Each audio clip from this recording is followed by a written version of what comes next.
আসসালামু আলাইকুম বিয়াস, কেমন আছেন সবাই? আশা করি সবাই ভালো আছেন।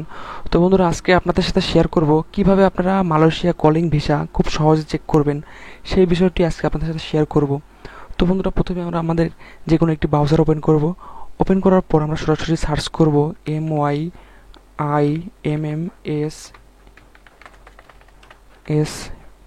স্ট্যাটাস লিখে সার্চ করব।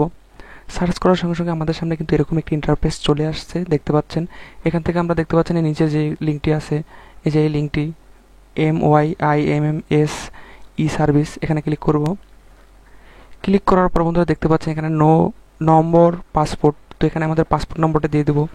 পাসপোর্ট নম্বরটি দেওয়ার পর বন্ধুরা এখান থেকে আমাদের দেশ সিলেক্ট করব। এখান থেকে আমরা বাংলাদেশ সিলেক্ট করব, বাংলাদেশ দিয়ে দিলাম। দেওয়ার পর বন্ধুরা দেখতে পাচ্ছেন এখান থেকে কেরিয়ানে ক্লিক করব। সরাসরি আমরা কেরিয়ানে ক্লিক করে দেব, কেরিয়ানে ক্লিক করে দেব। তো বন্ধুরা, ক্লিক করার সঙ্গে সঙ্গে দেখতে পাচ্ছেন এখানে এমডি সাজেদুল ইসলাম সব কিছু শো করতেছে। পাসপোর্ট নাম্বার, তারিখ, জন্ম তারিখ, সব কিছু কিন্তু শো করতেছে। তো বন্ধুরা, এই ছিল ভিডিও। যদি ভালো লাগে অবশ্যই একটি লাইক করবেন, কমেন্ট করে জানিয়ে দেবেন আপনার মতামত। সুস্থ থাকুন, ভালো থাকবেন। আসসালামু আলাইকুম।